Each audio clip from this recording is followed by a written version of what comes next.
Salam dəyərli abituriyentlər, hər vaxtınız xeyirli olsun. Bu gün güvənin 20 sınağının 17-ci sınağının izahını sizlərə təqdim edəcəm. Gəlin vaxt itirmədən başlayaq sualların düzgün cavablarına. Birinci sualda qeyd olunur ki, xəritə sxemi əsasən cədvəldə verilmiş hansı sıralar doğru deyil. Baxın, Avropa qitəsidir. Gəlin ölkələri tanıyaq. 1 Albaniyadır, 2 Macaristan, 3 Niderland, 4 Danimarka, 5 Estoniya, 6 Norveç. Bizə deyir hansı sıralar doğru deyil. Baxaq. Birdə deyir ki, 1, 2, 5 əhalinin əksəriyyəti Hind-Avropa dil ailəsinə mənsub deyil. Yəni Albaniya, Macaristan və Estoniya. Albaniya ümumiyyətlə heç bir dil ailəsinə mənsub deyil. Macaristan bəli, əsasən Hind-Avropa Altay dil ailəsinə mənsubdur əhalinin əksəriyyəti. Estonlar da Ural dil ailəsinə. Yəni bəli, bu sıra düzgündür. Əhalinin əksəriyyəti Hind-Avropa dil ailəsinə mənsub deyil. Bu doğru olduğu üçün bunu çıxarıq. Bizdən doğru olmayanları istəyir. 2-də deyir ki, 1-3-4 külək elektrik stansiyası enerjisi yanacaq enerji balansında əsas yer tutur. Baxaq. Yəni Albaniya, Niderland və Danimarka. Niderland, Danimarka da ola bilər. Burada külək elektrik stansiyaları çoxdur, amma Albaniyada bu olmaz. Albaniyada əsasən İES-lər, istilik elektrik stansiyaları mühüm yer tutur. Onun üçün 2 yanlış olar, 2-ni götürərik. 3-də deyir 3, 4, 5 Avropa İttifaqına üzv ölkələrdir. Baxaq. Niderland, Danimarka və Estoniya. Bəli, bu da düzgündür, götürmərik. 4-də deyir 3, 4, 6 konstitusiyalı monarxiyalardır. Yəni, yenə Niderland, Danimarka, Norveç. Bəli, bu da düzgündür. Bax, bunu da çıxarıq. Elə biz 1-i, 3-ü, 4-ü çıxsaq 2, 5, 6 qalacaq. Yəni D bəndi. Amma gəlin biz yenə 5-ə və 6-ya da baxaq. 1, 2, 3 ərazilərinin müəyyən hissəsi cavan platformalarda yerləşir. Xeyr, baxın, biz deyirdik cavan platforma Qərbi Sibir, Turan və Ön Qafqaz ərazilərində uyğun gəlir və onların heç biri bu ölkələrə düşmür. Deməli 5 yanlışdır, götürməliyik. 6-da deyir ki, 2, 4, 6-da südlük və südlük ətlik heyvandarlıq, ətlik və ətlik südlük heyvandarlıqdan üstün inkişaf etmişdir. 4, 6-da, yəni Norveçlə Danimarkada olar. Amma baxın, Macaristanda əsasən ətlik istiqamət üstünlüyü təşkil edər. Onun üçün 6-da yanlışdır. Bunu da götürək. 2, 4, 6, 2, 5, 6 daha doğrusu. Birinci sualın düzgün cavabı oldu D bəndi. İkinci sualda qeyd olunur ki, çayların mənbələrinin doğru verilmədiyi silsilələri müəyyən edin. Şahdağ, Zəyəmçay, Kiçik Qafqazda. Bu düzgün olar. Zəngəzur, Parağaçay. Bu da düzgün olar, çıxarıq. Doğru verilmədiyi sıralar deyir. Aha. Baxın, Gilançay Zəngəzurdan başlayır. 3 yanlışdır. Qarabağ, Köndələnçay. Bu da düzdür. Bura var, Talış silsiləsindən başlayır. Buralardan yox. Bu da yanlışdır. Pir Saat da Baş Qafqaz silsiləsindən başlayır. Yan silsilədən yox. 6 da yanlışdır. Baxın, 3, 5, 6. Düzgün cavab 2-də Y bəndi. 3-də qeyd olunur ki, Günəş 10 dərəcə qərb uzunluğu ilə və ekvator xəttinin kəsişmə nöqtəsində zenitdədir. Bu zaman ekvator çevrəsi ilə aşağıda verilmiş meridianlardan hansının kəsişmə nöqtəsində kölgənin uzunluğu cismin uzunluğuna bərabər olar? Biz qeyd etmişdik ki, ümumiyyətlə, kölgənin uzunluğu bastırılmış dirəyin kölgəsinin uzunluğuna bərabər olar sözü verilirsə, biz burada Günəşin 45 dərəcəlik bucaqla düşdüyü ərazini götürməliyik.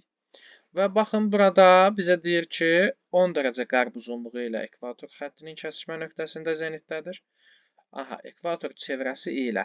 Deməli, 10 dərəcə qərb uzunluğundan ekvator çevrəsi ilə 45 dərəcə fərqi olan məntəqə. Qərbdə də ola bilər, şərqdə də. Baxın, deməli, qərbdə elə bir məntəqə yoxdur. Bu 45 dəqiqə, yəni 45 dərəcə, yəni 55 dərəcə qərb uzunluğu eləməlidir, o yoxdur. Amma 45 şərqə getsək, olacaq 35 şərq uzunluğu. Yəni, baxın, D bəndi. Bir daha qeyd edirəm. Bizə əgər deyirsə ki, deməli, kölgənin uzunluğu cismin uzunluğuna bərabərdir. Deməli, Günəş bura 45 dərəcə bucaqla düşür. Yəni, maksimum düşmə bucağı 90-dır, onun yarısı 45 dərəcə bucaqla düşür. Bu zaman biz hər iki istiqaməti yoxlamalıyıq. Qərbə getdiyimiz zaman gördünüz ki, 45 dərəcə getsək, bu düşür 55-ə, elə bir variant yoxdur. Şərqə getsək, bu düşəcək 35 şərq uzunluğuna. Yəni, 3-də olacaq düzgün cavab D bəndi. Dördüncü sualda qeyd olunur ki, Yeni Zelandiyanın aşağıdakı xüsusiyyətlərdən hansı bu ölkənin yalnız cənub yarımkürəsində yerləşməsi ilə bağlıdır? Aha. Cisimlərin kölgəsi günorta vaxtı yalnız cənub istiqamətində düşür. Bəli, baxın elə A bəndi. Yeni Zelandiya cənub yarımkürəsində tropiklərdən də cənubda olduğu üçün il boyu günəşin istiqaməti cənuba düşəcək. Aydındırmı? Bu xüsusiyyət onu deməyə əsas verir ki, Yeni Zelandiya tamamilə cənub yarımkürəsindədir. Aydındır.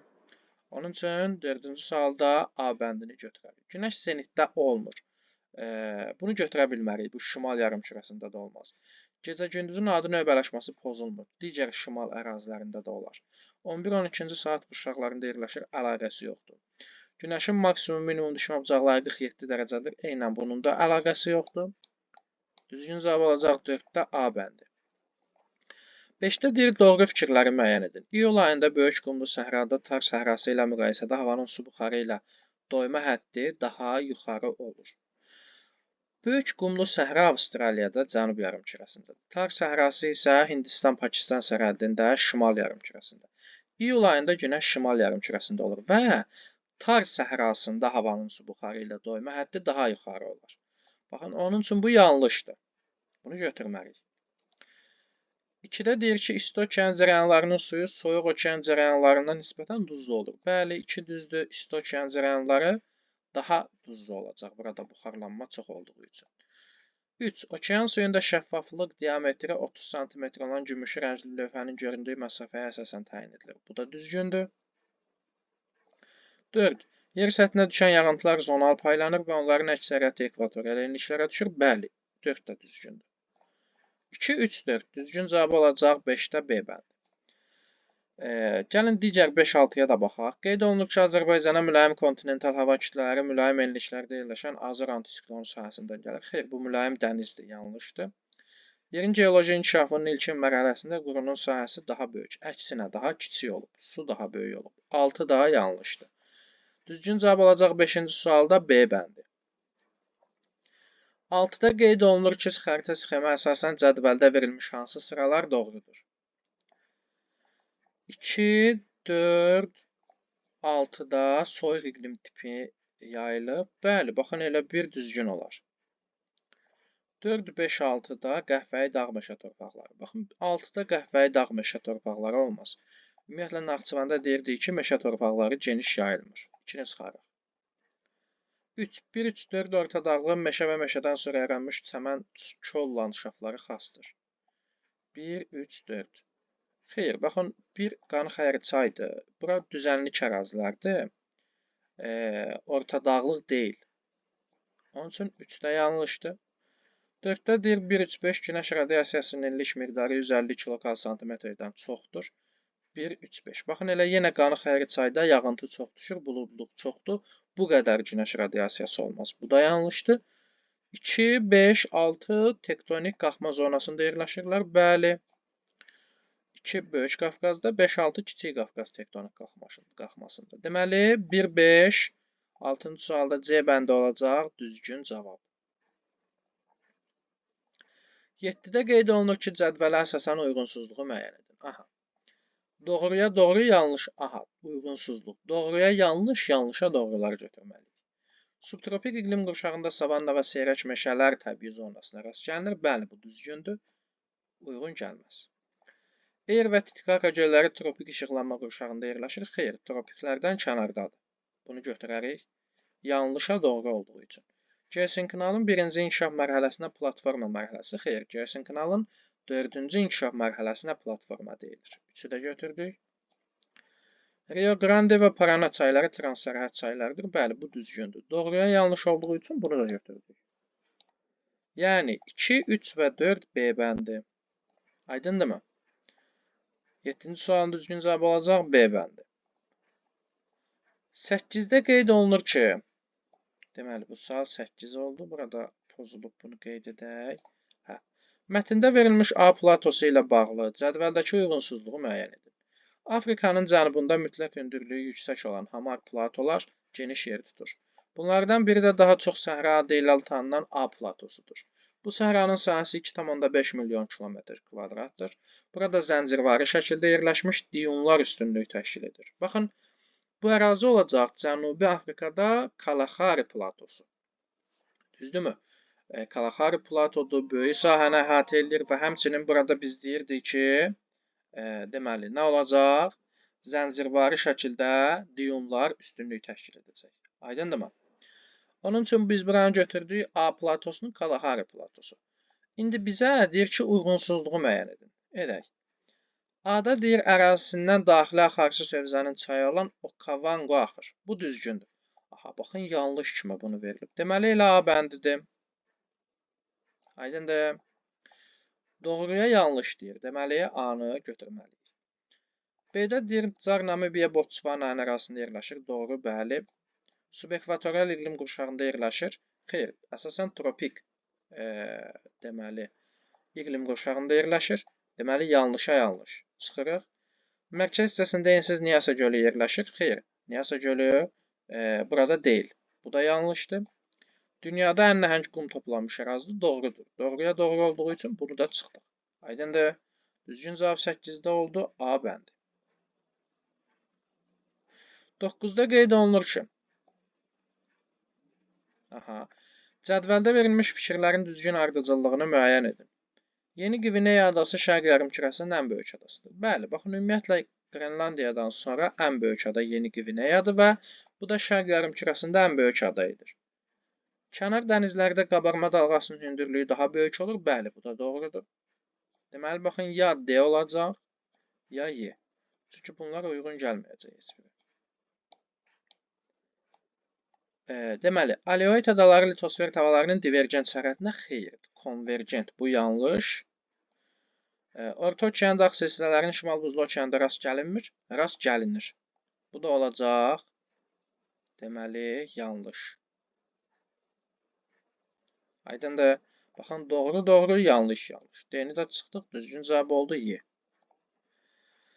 Onda qeyd olunur ki, daha çox xam mal ixracı və idxalı həyata keçirən limanların müvafiq olaraq müəyyən edin. Yəni, faydalı qazıntıların zəngin olduğu, faydalı qazıntıları ixrac edən ölkələrdə ixrac, hansı ölkə, hansı limanlar yerləşir, biz bunu ixrac, inkişaf etmiş ölkələrə əsasən idxal kimi götürməliyik. İndi baxaq, Rastan Nura yerləşir Səudiyyə Ərəbistanda, bu ixracdır, neft ixracı. Baxın, Genuya yerləşir İtaliyada, bu idxal olacaq. Havre Fransada idxal, Marsel Fransada idxal. Baxın, 2, 3, 4 olacaq idxal. Yəni, baxın, C. 1, 5, 6. Dampio Avstraliyada, Xark isə İran körfəzində, İrana aiddir. Bu da neft ixracı ilə. Avstraliyada təbii ki, faydalı qazıntıların əsas ixracatçılarından biridir. Deməli, düzgün cavab olacaq C bəndi. Qeyd etdik, biz ilk öncə bu limanların harada yerləşdiyini bilməliyik və yadınızda saxlayın. Əsasən faydalı qazıntıların bol olduğu, inkişaf etməkdə olan ölkələr. Amma burada istisna da var. Məsələn, Avstraliya, Kanada, Cənubi Afrika Respublikası. Bu ölkələr əsasən ixrac edir. Amma inkişaf etmiş ölkələr, Avropa ölkələri, xüsusilə Qərbi Avropa, Yaponiya, bunlar isə əsasən nə edir? Xam malı əsasən idxal edir. 10-cu sualın düzgün cavabı C. 11-də qeyd olunur ki, dünya okeanında neftlə daha çox çirklənməyə məruz qalan su körfəzləri. Baxın, İran körfəzi, elə Aralıq dənizi, Karib dənizi. Ən çox çirklənmiş sahələr olar 1, 4, 5. Yəni C. Baxın, Oxot dənizidir, Barents dənizidir, burada Labrador dənizidir, bunlar olmaz. Düzgün cavab 11-də C. 12-də qeyd olunur ki, Mariato burnu Rasxafın burnu ilə oxşar, Parinyas burnu ilə fərqli xüsusiyyətləri. Mariato cənub, Şimali Amerikanın ucqar cənub, Rasxafın Afrikanın ucqar qərb, Parinyas da həmçinin Cənubi Amerikanın ucqar şərq nöqtəsidir. Deyir ki, Mariatonun Rasxafın ilə oxşar, Parinyasdan fərqli. Şimal və şərq yarımkürələrində yerləşir. Parinyas da şimaldadır. A olmaz. Aid olduğu materikin ucqar şərq nöqtəsi aid olmaz. Bunlar fərqli-fərqlidir. Mariato cənub, Rasxafın qərb. Sahillərini Hind okeanının suları yuyur. Xeyr, baxın. Mariatoda Atlantikdir, Rasxafında Hinddir, Parinyasda sakitdir. Subekvatorial iqlim qurşağında yerləşir. Mariato Rasxafın. Bəli, oxşardır. Aha, baxın elədir. Doğrudan da Mariato ilə Rasxafın subekvatorialdadır. Pariniyası isə Ant dağlarındadır, düşür ekvatorial iqlim qurşağına. Aydındır, düzgün olacaqdır. Soyuq okean cərəyanlarının təsir dairəsindədir. Bu da aid olmaz. 13-də qeyd olunur ki, cədvəldə verilən iqlim tipi və ya yarım tiplərindən hansılarının yerlərini dəyişsək, xəritə sxemdəki AB xətti üzrə onların düzgün sırasını müəyyən etmək olar. Baxaq. Bir bütün fəsillərdə bol yağıntılı soyuq iqlim, dağ tundra iqlimi, qışı quraq keçən soyuq iqlim, yağıntıları bərabər paylanan mülayim isti iqlim, qışı quraq keçən mülayim isti iqlim. Baxın, biz A-dan başlayırıqsa, A-da olacaq qışı quraq keçən soyuq iqlim. Bütün fəsillərdə bol yağıntılı soyuq iqlimi isə olar digər yamacda, bax bu hissədə. Yəni biz 1 ilə 3-ün yerini dəyişsək, uyğunluq gözləniləcək. Aydındır. Düzgün cavab olacaq D bəndi. Biz bunun üçün Azərbaycanın iqlim tipləri xəritəsini yaxşı bilməliyik. 14-də qeyd olunur ki, Euler-Venn diaqramının köməyi ilə uyğun ölçüləri müəyyən edin. Baxın, sahillərini iki okeanın suları yuyur cümləsindən bilərik ki, Aljazair olmaz, Braziliya olmaz. Düzdürmü? Daha sonra baxaq. ABD iki işıqlanma qurşağında yerləşir. Sahillərini iki okeanın suları yuyur və Aralıq dənizi iqlim tipinə malikdir. Bu xüsusiyyət ümumidir. Bir də C. Əhalinin əksəriyyəti Afro-Asiya. Bu Misir olacaq təbii ki. 1 olacaq 2. 2-də də Y. Zəngin qızıl almaz ehtiyatları. Bu da olacaq Cənubi Afrika Respublikası.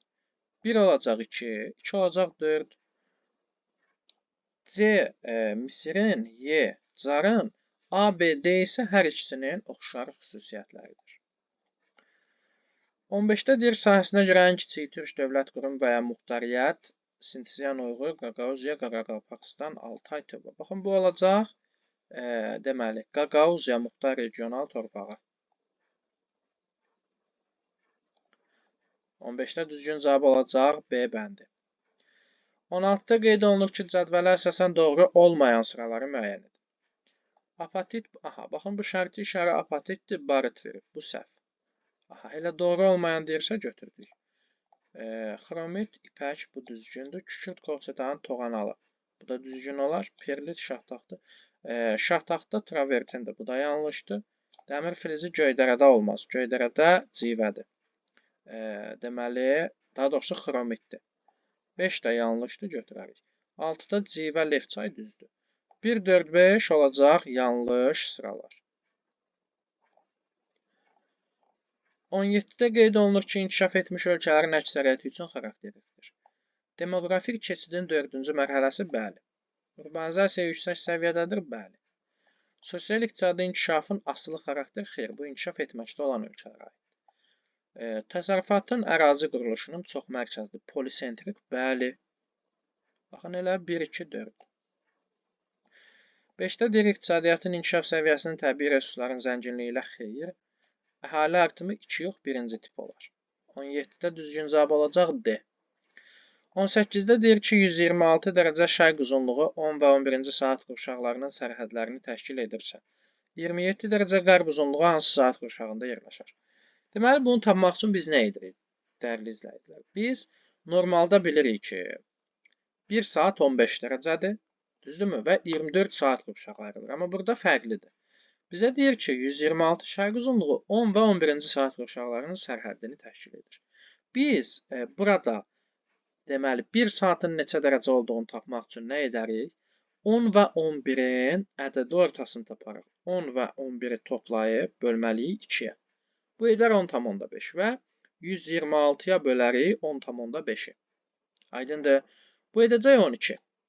Bura qədər aydındır, ümid edirəm.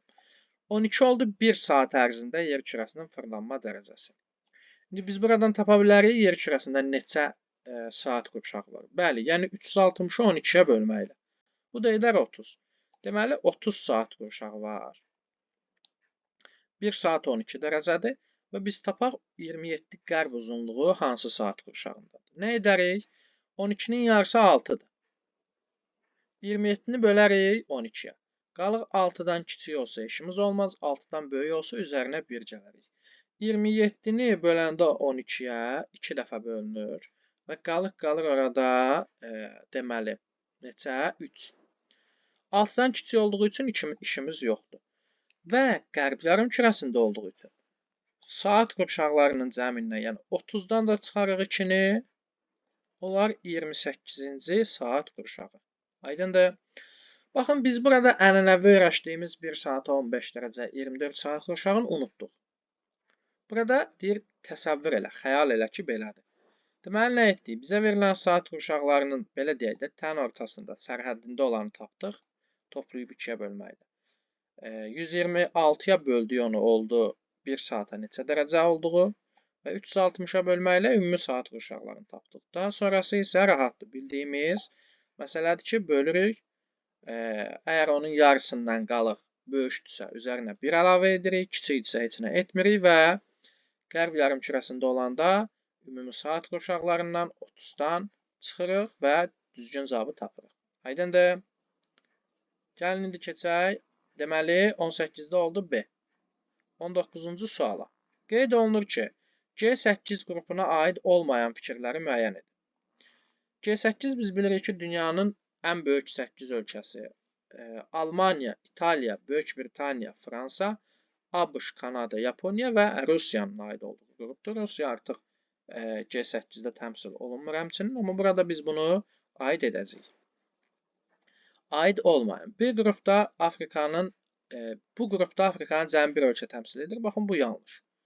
Afrikanı təmsil edən heç bir ölkə yoxdur. Dünya ixracatının 49%, sənaye istehsalının 51%-i bu qrupa məxsusdur. Bəli, bu düz olar. Qrupun Qərbi Avropa təmsilçisinin hər biri həm NATO, həm də Avropa İttifaqının üzv ölkədir.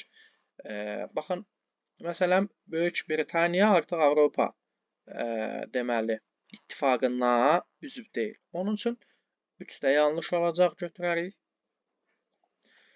Qrupun inkişaf etməkdə olan ölkələri Rusiya, Çindir. Çin aid deyil. Baxın, 4-də yanlışdır. Aydındır. 1, 3 və 4, yəni C. Kanadadan fərqli olaraq Avstraliya bu qrupa daxil deyil. Bu düzdür, çıxarıq. Qrupun 4 ölkəsi unitar. Yəni Fransa, İtaliya, daha sonra Böyük Britaniya, bir də hansı?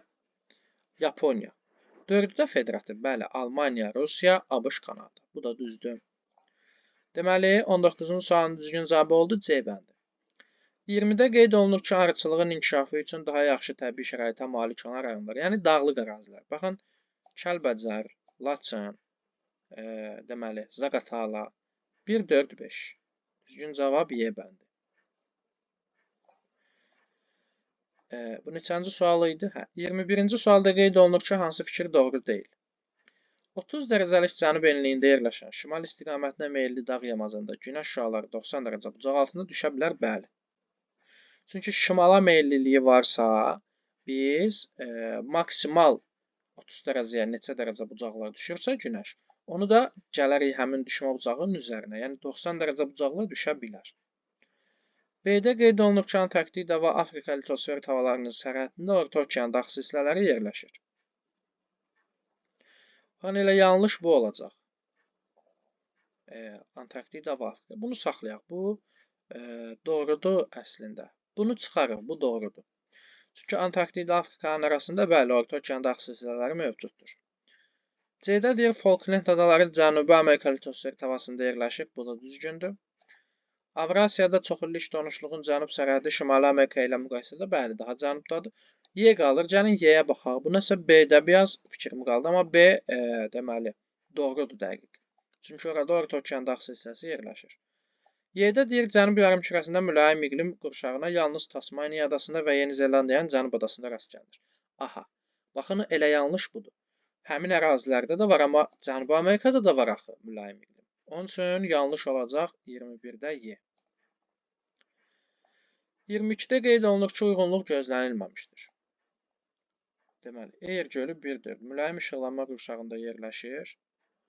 Daxili xarici hövzəyə aiddir. Bu düzgündür. 2. Ətrafında savannalar formalaşır. Daxili xarici hövzə çat. Bu da düzgündür. Buyurun. Daxili xarici hövzəyə aiddir? Xeyr, axı Huron Atlantik okeanına aiddir. Orada böyük göllər biz deyirdik müqəddəs Lavrenti çayı vasitəsilə Atlantik okeana axır. Deməli elə yanlış C-dir. 5-də də səthi qışda donmaya məruz qalır. Xeyr, donmaya məruz qalmaz. Deməli C olacaq 22-də düzgün cavab. 2-3 savannalar formalaşıb. Hind okeanına aiddir. Nyasa. Bəli, düzgündür. Baykala da deyir mülayim işıqlanma qurşağı və səthi donmaya məruz qalır. Bu da düzgündür. Deməli, bu sual neçənci sualı idi? 23-cü sual, düzdürmü? Baxaq. Qeyd olunur ki, sxemə əsasən şimal yarımkürəsində günəş şüalarının günorta vaxtı 16,5 dərəcə bucaq altında düşdüyü coğrafi enlik üçün doğru fikirləri müəyyən edin. Bu, qış gün dönümü günüdür. Günəş 23,5 cənub tropiki üzərindədir. Şimalda 16,5 dərəcə bucaqla hara düşər? Toplayarıq 16,5 ilə 23,5-i. Edər 40 və 90-dan çıxarıq 50. Deməli, 50 şimal enliyində deməli, məntəqəmiz, yəni Günəşin 16,5 dərəcə bucaqla düşdüyü məntəqə 50 şimal enliyidir. İndi buna aid olan xüsusiyyətləri götürməliyik. Şimal qütb dairəsi ilə arasında ən qısa məsafə 1831,5 km-dir. 66,5-dən 50-ni çıxaq. 16,5 vuraq 111-ə. Deməli, bəli, bu elə 1831,5 edər. Bir düzgün. Qütb ulduzu 73,5 xeyr. Qütb ulduzu elə 50 dərəcə görsənir. Qərb küləklərinin təsiri olar. Qərb küləkləri biz bilirik tropikdən mülayim əsir. Qalxan hava axınları mülayim iqlim qurşağındadır. Bu da olar. Yayda tropik hava kütləsi olmaz. Gecə-gündüzün adi növbələşməsi pozulmaz. Aydın oldu. Baxın, 1 olacaq, 3 olacaq və 4 olacaq. 23-cü sualın düzgün cavabı. 24-də qeyd olunur ki, mənbəyi A nöqtəsi olan çayın mənsəbi okean səviyyəsindən 300 metr hündürlükdədir. A nöqtəsində atmosfer təzyiqi 560 olarsa, gəlin biz buradan hündürlüyü tapaq. Normal atmosfer təzyiqi 760 mm civə sütunudur. 560-dan çıxarıq edər 200 mm civə sütunu. Bunu da metrə çevirmək üçün ona vurmalıyıq. Edər 2000 metr. Və 300 metrdən başladığımız üçün 2000-dən də 300-ü çıxarıq. Deməli, burada nisbi hündürlük olacaq 1700 metr. Çayın uzunluğu isə 200 km olarsa, çayın orta meylliliyini tapın. Meylliliyimizin düsturu necə idi? Düşmə bölünsün çayın uzunluğu. Yəni, 1700 bölünsün 200. Düzdürmü? 1700-ü də 200-ə bölsək, edəcək 8,5 metr bölünsün kilometr. Aydındır, 24-cü sualın cavabı 8,5. 25-də qeyd olunur ki, Dağlıq Şirvan iqtisadi rayonunda əhalinin sayı 325 min nəfər, təbii artım isə hər 1000 nəfərə 7,6 nəfərdir.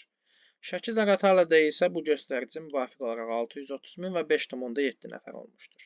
Bu iqtisadi rayonlarda illik təbii artımın arasında fərqin neçə nəfər olduğunu hesablayın. Baxın, hərəsi üçün ayrıca tənasüb quracaq, çox sadə tənasüb.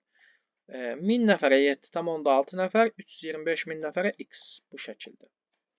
Aydındır. Yəni 325 mini vurmalıyıq Dağlıq Şirvandakını tapmaq üçün 7,6-ya bölməliyik 1000-ə. Dağlıq Şirvanda olacaq bu 2470. Gəlin Şəki Zaqatala üçün hesablayaq. Yəni 630 min x 5,7 min nəfər. Yenə 630 mini vurmalıyıq 5,7-yə bölməliyik 1000-ə. Bu da edəcək 3591 nəfər. 3591 nəfər. Aydındırmı?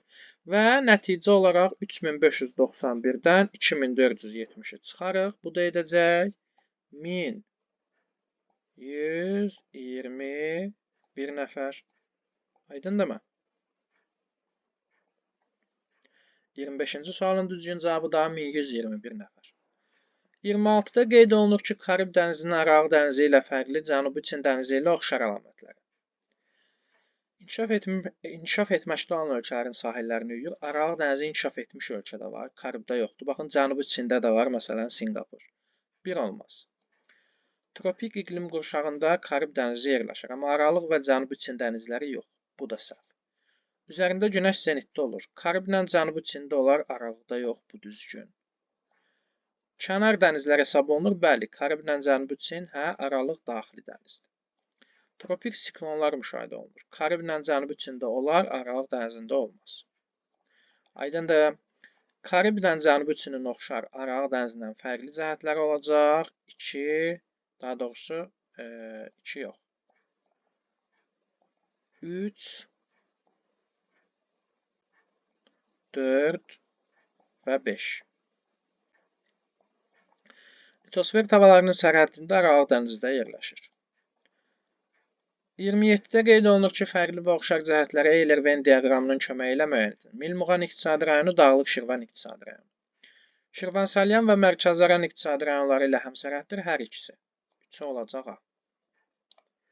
Dəmiyə əkinçiliyi olacaq Dağlıq Şirvanda. Milmuğan düzənli idi, suvarma əkinçiliyi olar. Pambıqçılıq, bostançılıq kənd təsərrüfatının ixtisaslaşma sahəsi olub, pambıq yığımı və bostan bitkilərinin istehsalına görə respublikada birinci yeri tutacaq, əlbəttə Milmuğan. Yay-qış otlaqları olacaq. Baxın, Milmuğanda yay otlağı olmaz, qış otlağı olar. Amma Dağlıq Şirvanda hər ikisi olacaq. Tərkibinə 4 inzibati rayon daxildir. Baxaq, deməli, hər ikisində olacaq 4 inzibati rayon. Daha saymıram hansılar olduğunu. Deməli, 1 olacaq C, 2 olacaq B, D, 3 olacaq A və Y. İndi isə keçək situasiya üzrə olan tapşırıqlara. Qeyd olunur ki, Şərqi Afrika rift dərəsi boyunca yerləşən A gölü sahəsinə görə bu zonada 3-cü göldür. Bu göl ensiz şəkildə şimaldan cənuba 560 km məsafədə uzanır və onun maksimal dərinliyi 705 metr təşkil edir. Sahillərində Tanzaniya, Mozambik və Malavi yerləşir. Göldə axan çaylar Hind okeanı hövzəsinə aiddir. Bu olar Nyasa gölü. Nyasa gölü yadımızda saxlayaq. Gölü, baxın elə birdə deyir gölü tapın. 1 oldu Nyasa gölü, daha burada yazmıram. 2-də deyir onun çuxurunun mənşəyi. Bu da olacaq Qrabendə yerləşən göl olar da. Qraben mənşəli dərin göl olar. 2-də də olacaq Qraben mənşəli. 28-ci tapşırığın cavabları bunlar. 29-da deyir gölün maksimal dərinliyi olan hissəsinə exologdan göndərilmiş səs siqnalının gedib qayıtma sürəti. 1 saniyədə 1500 metr yol gedib qayıdır. Düzdürmü? Deməli, biz nə etməliyik? 1500-ü bölməliyik 705-ə və bunu da bölməliyik. Deməli, neçəyə? Yox, baxın, gəlin o zaman belə edək. Elə 1500-ün yarısını götürək, yəni 750-ni və biz 705-i bölək 750-yə. Bu da edəcək 0,94 saniyə. Niyə olduğunu qeyd edəcəm indi. Biz bilirik ki, 1 saniyəyə 1500 metr yol gedib qayıdır exologdan göndərilən səs siqnalı. Bizdə isə testdə dərinliyi bir istiqamətli lazımdır. Onun üçün 1500-ün yarısını, yəni 750-ni götürdük və bu gölün maksimal dərinliyi olan 705-i də məhz 750-yə böldük. Aydındır, daha 1500-ə yox. 1500-ə bölüb daha sonra 2-yə də bölə bilərdik. Bu şəkildə də eləyə bilərik. Eyni cavab çıxacaq. Aydındırmı? Cavab da olacaq 0,94 saniyə. 30-da qeyd olunur ki, gölün hansı iqlim qurşağında yerləşdiyini və ətrafında hansı təbii zonanın yayıldığını müəyyən edin. Bu ərazi olacaq subekvatorial və subekvatorialda da hansı təbii zonadır? Savanna və seyrək meşələr təbii zonası. Bu da 30-cu sualın düzgün cavabı. Savanna, seyrək meşələr və subekvatorial. Beləliklə, dəyərli abituriyentlər 17-ci sınağın da sonuna gəlib çatdıq. Növbəti izahımız olacaq 18-ci sınağın izahı. Diqqətinizə görə təşəkkür edirəm.